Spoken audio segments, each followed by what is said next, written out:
Hi guys, Dan Hendrickson here. Welcome back to another series of clubs from the attic. So I've been up in my attic rummaging around looking for clubs that I can do some testing with. Now a few weeks ago myself and Lee Whitaker did a little showdown with the Callaway Sub-Zero 3-wood and we put it up against the Sim.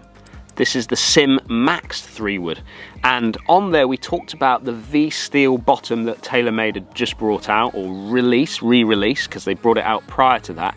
And I remember having that V-steel 3-wood myself, so I went up into my attic and I found it. So here it is, my old Taylormade V-steel 3-wood, 15 degrees in loft.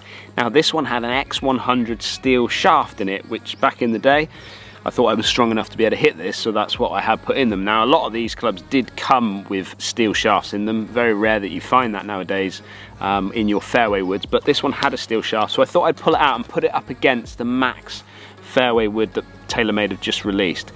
When I was up there though, I found the RBZ 3-wood that I used to use, so I thought, well, why not? If we're going to test those two clubs, why not put this one in the mix as well and just see how we get on with it. Let's hit some balls, let's get some numbers and see which one comes out on top.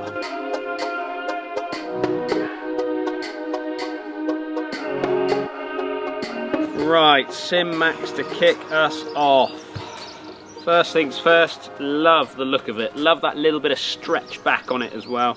I think that is just really inviting, nice big profile looking down. Not dissimilar to the RBZ, obviously very different in its looks from white to this sort of charcoal-y grey. Oh yeah, that's going to be water. 216 carry, straight in, splash, straight in the water. Good strike though, felt good. Maybe it was just a little bit low on the face, but felt pretty good off the face. Good flight on it. Not sure what the spin was like, but we'll look at spin numbers and things later on. Let's see what else we get out of this. That's a better one, a little bit toey, might turn over a bit that one, yeah, going left of the green. Decent shot though. My path is a little bit out to in at the moment, not sure what's going on there. Carry 227, spinning it around 3,500 revs. Decent strike, just slightly out the toe, which kind of made it kind of turn over a little bit on me. Right, let's have another go. Get it in the zone.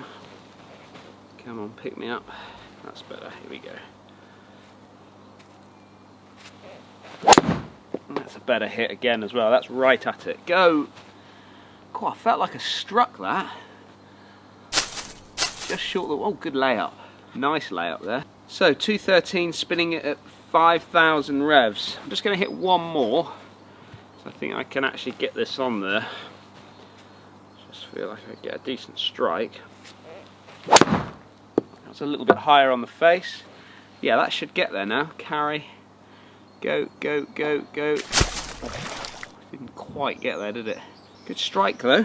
Very good strike. RBZ.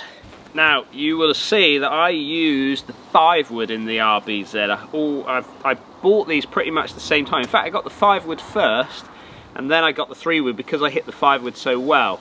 But I felt that almost like the 5-wood was going sort of running into this club, which is why I kind of took it out of the bag. But from a visuals point of view, this club for me is absolutely everything. It looks absolutely stunning down by the ball. That white finish is just sort of helps me line up the ball so much easier. And this does go, this thing. That's on. That is a good shot. A little bit low in the face, but just a good shot. Maybe just short front edge there. 228 on the carry and 4,000 spin, so it's quite spinny. If I can get it a little bit higher out the face, it should knuckleball on me, this one. A little bit toey, might turn over, or it's just staying out there. 222, that's going to be a layup again. No, that managed to get, yeah, just laid up. We can chip and putt from there. Again, just a little bit out the toe, not getting that. Remember, we haven't got twist face on this club, so it didn't gear back for me like twist face on the Sim is going to help the gearing apparently. So, but that definitely didn't come back. It just stayed out there. 222 carry, 3,000 spin. Oh, that's a good hit. 227. Started up the left, a little bit pulley it felt. Yeah, just drifting down the left hand side. Decent strike though, felt really good off the face. Cool, I am out to in at the moment. 4,000 spin, 227 on the carry, what quad is giving me there. So a decent strike. Let's see if we can actually get this one sort of turning over a little bit and get it on towards that green. Okay, better hit, 231 carry. Might just catch the left edge. Yeah, it should pitch all the way there, that pretty much. Yeah, so we've got one on there. God, this thing does go. Just like my 5 wood, it does go out there. First thing we need to point out is the V-steel is obviously the steel shaft version, but it's about ½ an inch shorter than what I'm getting out of the current sim. So it's definitely going to be a little, maybe a fraction loss in yardage straight off the bat. Club head speed definitely going to be down, but straight away, because obviously I've got the steel shaft in here, it's feeling quite weighty. You know, I would really need to be feeling like, you know, I would need to be strong trying to hit this club. And I remember I used to hit the ball a little bit further than I do now. But right, let's give it a go. Let's see how it performs, shall we? I'm going to have to get hold of this, I feel. Oh, that was a good hit. 228 straight off the bat. Spinning it at 3-4. Yeah, just a good shot. A little bit left of target. I had so many, you know, if you think back when I played a lot of amateur golf, it was a lot of links golf that we played, so having a kind of a lower ball flight was really what you wanted. And I kind of think that, you know, having steel shafts, this was X100 in here, having that sort of stuff in your golf bag was only trying to promote that kind of lower flight. Remember, this was kind of a go-to club when the driver wasn't really performing, but so many positives thinking back over the years. Again, 231, same type of shot. 2.8 on the spin that time, a little bit lower in the spin, but definitely getting it higher on the face, what felt like there, which is bringing that spin down for me. Yeah, good shot, 231. That's good. That's performing, isn't it? With those numbers, I should be able to get to the green with this thing. And get it starting right. A bit lower that time, 221. Same shot again. Just slightly left of target, all carrying the water comfortably down that line. Again, very similar flight, a little bit low again in the face, but let's see if we can get one starting a little bit further to the right. What I do remember being with this club is very accurate, and again, you know, when you've got such a slightly shorter shaft, you've got a little bit heavier in the steel, it just felt like it gives me a lot of confidence with accuracy with this club. Again, a little bit higher on the face, 222. And if that carries, that should get front edge. Go over the water, get over the water. Oh yeah, hanging on there. 4 pretty good shots out of that V-steel. Right, I'm just going to hit a few more shots with each of these clubs just to get some numbers so we can take them inside and have a little look at the iPad, see what the actual data is giving us. Right, so let's look at the numbers that we're getting from these 3 woods that we've hit. We'll start off with the max, Sim Max to get us going with. Average of 143 ball speed off the face. Launching it at 16.1 in the launch and spinning it at 3.7 in the actual spin of the club. Then we go to peak heights, 42 yards high, and an average carry of 222. If we then move down to the RBZ, we've got 144 ball speed off the face, so just a fraction quicker, not a lot, but just a fraction quicker off the face of the RBZ compared to the Max. Launch though 14.5, so we've definitely seen a reduction in the launch when we move into the RBZ. If we look at spin, 3.592, so 3.6 in the spin, so 100, 120, 130 revs difference between the two clubs, so not a great deal there. And then peaking out 38 yards high compared to what we were getting at 42 yards high, so that just that little bit lower in the launch is obviously making it peak out just that little bit lower, and then 225 in the carry. So if you took it on that, you could say that actually possibly that the RBZ on an average is getting out there just that little bit further.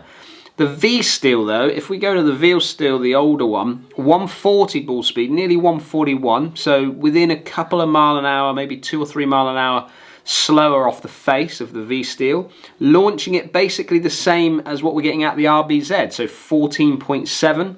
Spin, again, very similar to what we're getting at the RBZ, 3.543 on an average in the spin, and then peaking height at 37 yards high. So performing very similar to what we're getting out of the RBZ in the performance of the flight of it.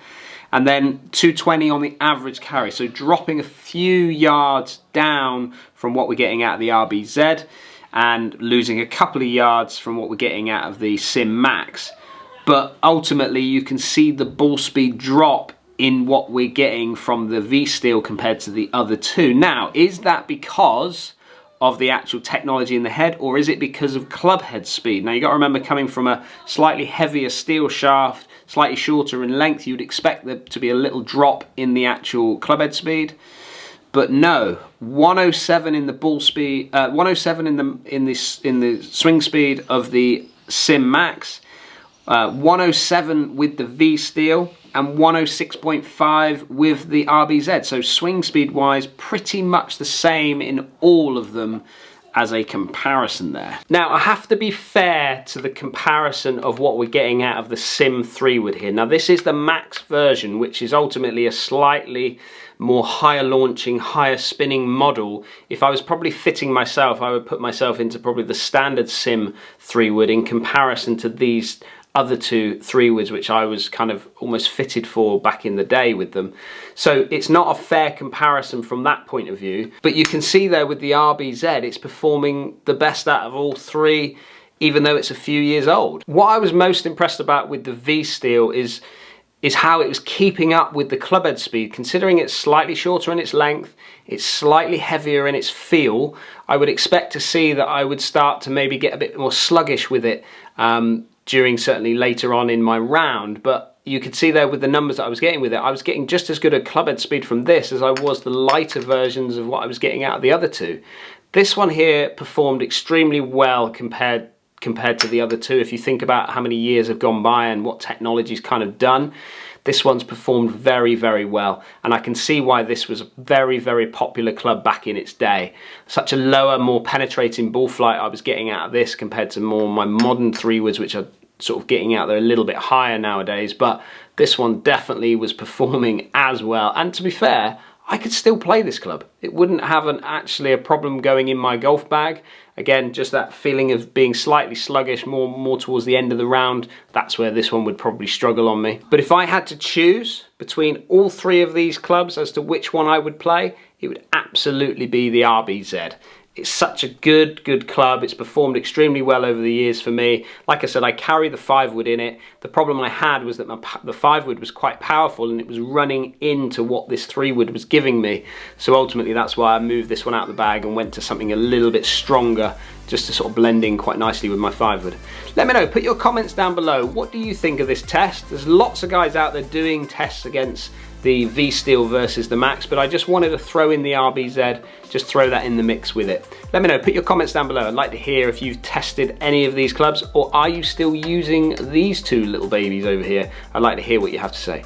Remember, if you're new to the channel, hit that subscribe button, give us a thumbs up if you like what you're seeing, and if you want any more notifications on more videos, hit that bell, okay? Hit that bell and you'll get all the notifications of all the videos when they release.